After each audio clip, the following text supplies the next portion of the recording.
Rahayu, saudaraku sejiwa Tosan Aji Senusantara. Di konten saya kali ini, saya menempatkan posisi saya sebagai pemula pecinta Tosan Aji, yang mana kini sebuah benda tinggalan atau warisan adiluhung yang kini sudah mungkin era zaman sekarang sudah sedikit terlupakan. Dan di konten saya kali ini, saya tidak akan mengedukasi karena bukan ranah saya untuk mengedukasi dulur-dulur. Saya juga tidak akan memberi wawasan karena saya bukan pakar atau bukan kolektor benda pusaka.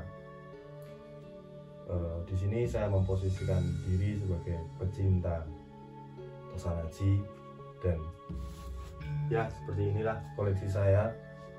Sebagian saya dapatkan dari saudara-saudara, sebagian juga dari warisan leluhur saya sendiri. Nah, yang akan saya review pada konten saya kali ini, saya mau mencoba satu keris yang terakhir saya dapatkan. Untuk kayunya jenis apa, untuk apa modelnya, mungkin Surakarta ya modelnya, tapi untuk kayunya jenis apa saya tidak paham, karena saya bukan orang yang pengamat kayu, juga bukan jualan kayu, jadi saya tidak memahami ini jenis kayu apa. Dan yang paling penting ada tata caranya. Ini sedikit saja, untuk membuka Tosan Aji itu ada tata caranya, tidak langsung ditarik ukirnya. Nah, ini namanya ukir. Ini namanya ukir atau handle kalau bahasa gaulnya, bahasa kerennya handle. Ini handle. Nah, ini cara membukanya.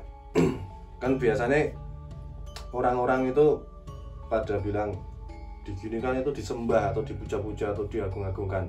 Itu kalau menurut saya itu ya kurang tepat ya. Jadi keris itu buatan manusia. Keris itu buatan manusia. Pada dahulu, pada zaman dahulu, pengetahuan yang saya dapatkan, bahwasannya empu atau seorang ahli pembuat keris itu membuat Tosan Aji atau membuat keris itu dengan tirakat, dan di tirakatnya itu disisipkan sebuah doa.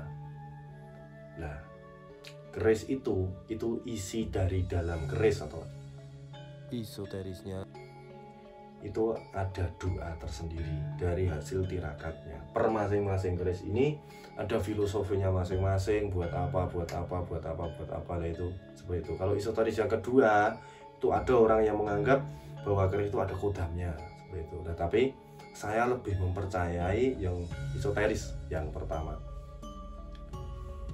Bahwasanya saya mempercayai bahwasannya keris itu, yang di dalam keris itu adalah doa.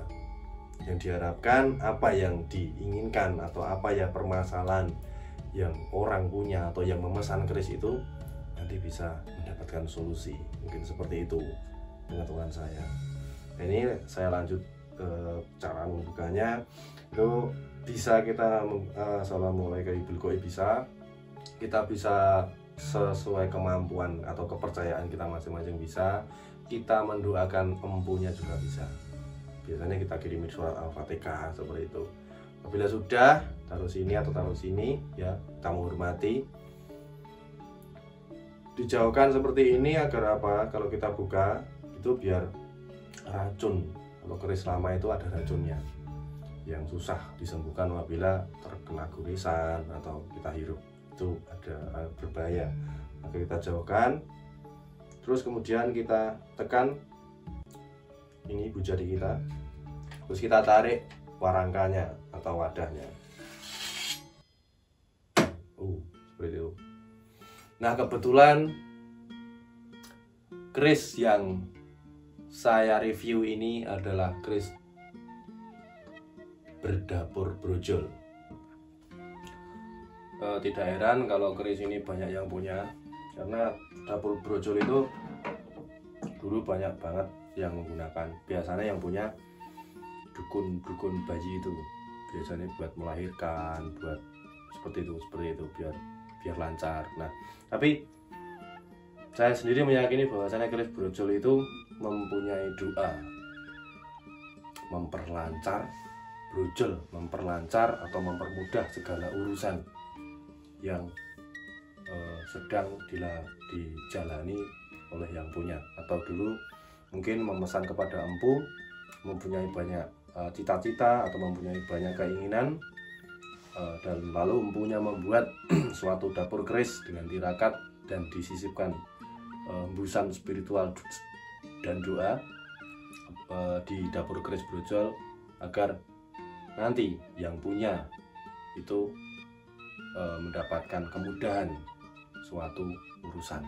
Nah, ini adalah filosofi keris brojol. Tapi saya suka dengan satu keris ini. Keris brojol yang saya punya ini pamornya membentuk seorang laki-laki atau wanita depan belakang, tapi menggunakan ada selendangnya. Kalau orang Jawa ngarani jari. Orang Jawa ngarani jari. Nah, ini pamornya dan cuma di sini ya, di bawah. Itu kalau saya maaf kalau keliru. Ini pamornya namanya Raja Gundolo, atau Raja Gundala. Pamor seperti ini biasanya pamor tiban, nanti dibuat secara tidak sengaja sama empunya dan bertujuan penggunaan ya. Ini kegunaan itu bisa percaya atau tidak. Saya tidak bicara soal musyrik atau seperti apa, tidak. Kegunaan dari pamor Raja Gundala ini untuk melindungi diri dari serangan ilmu hitam, untuk mengobati orang kesurupan, nah seperti itu. Untuk yang mistik kalau Raja Gundala seperti ini, silakan jenengan share di Google kegunaan dari keris pamor Raja Gundala. Biasanya yang dicari banyak orang seperti ini, tapi ini yang di atas pamornya tolong juga banyak korusinya, karena ini perkiraan Tangguh Tuban Mojopahit. Ini saya dapatkan dari saudara di Boyolali. Dulu hanya pilihan saja sama warangkanya, ini saya beli sendiri. Saya warangke atau saya bersihkan di tempatnya orang saudara saya di Gawok sana, yang besok juga akan saya review untuk konten. Alhamdulillah rezeki saya ini muncul pamor Raja Gundala seperti itu.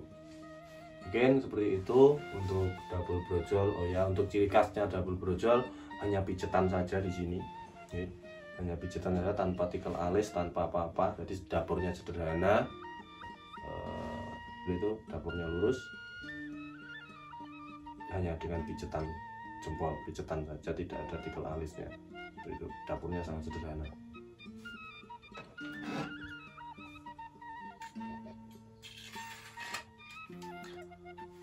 Mungkin saya kembalikan untuk dapur brojol.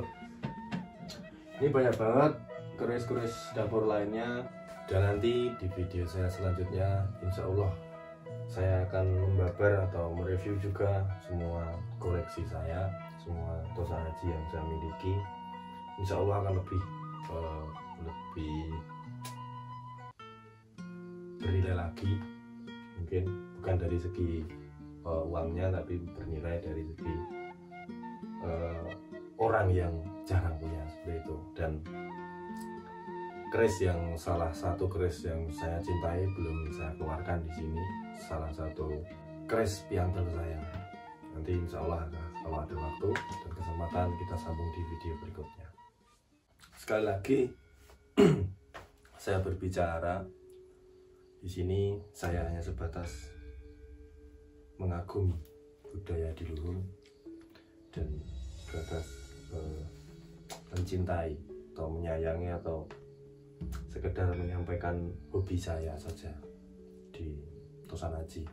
Saya tidak bersifat untuk menggurui atau membenarkan yang sebenarnya, tidak. Saya tidak seperti itu. Sekali lagi saya berbicara di sini, saya hanya menyampaikan hobi saya. sedikit yang perlu saya ingin katakan. Saya benar-benar tidak suka dengan anggapan orang bahwasannya keris seperti ini, orang itu menganggap keris itu bagian besar atau kebanyakan itu klenik, barang klenik atau musrik, nah seperti itu. Padahal yang membuat saja empu-empunya yang di era yang terakhir, Empu Supo Mandragi itu terakhir memeluk agama Islam. Dan apabila setelah jenengan semua atau dulur-dulur setelah menonton konten saya ada rasa dari ketertarikan hati untuk pengen memiliki tosan aji atau memiliki keris, lebih baiknya jenengan silahkan bertanya dulu kepada ahli-ahlinya. Silakan dengan bertanya dulu pada orang yang lebih paham, agar apa, agar tidak salah, agar tidak keliru dalam memilih apa keris pertama yang wajib dimiliki setiap orang. Kalau saya merekomendasikan, silakan jenengan mencari tilam upih, karena tilam upih itu adalah fondasi atau bisa disebut the mother of keris, ibu dari segala keris.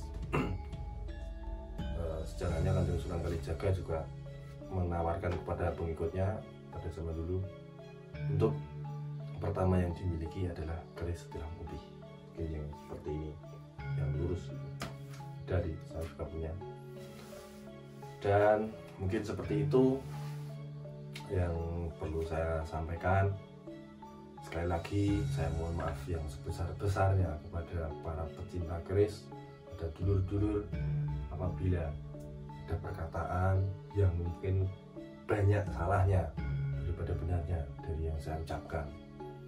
Sekali lagi, ini hanya hobi bagi saya, rasa cinta saya, rasa kagum saya kepada budaya dan sejarah di Indonesia, khususnya bagi diri saya sendiri. Itu mungkin seperti itu, dan semoga kita diberikan kesehatan, semoga kita diberikan umur panjang, rezeki yang cukup untuk kita bisa bertemu lagi di video-video saya selanjutnya, karena dukungan jenengan pastinya sangat bermanfaat bagi saya pribadi. Mungkin segitu saja. Salam Rahayu dulur tosan aji sejiwa dan senusantara. Rahayu, rahayu, rahayu sagung dumadi.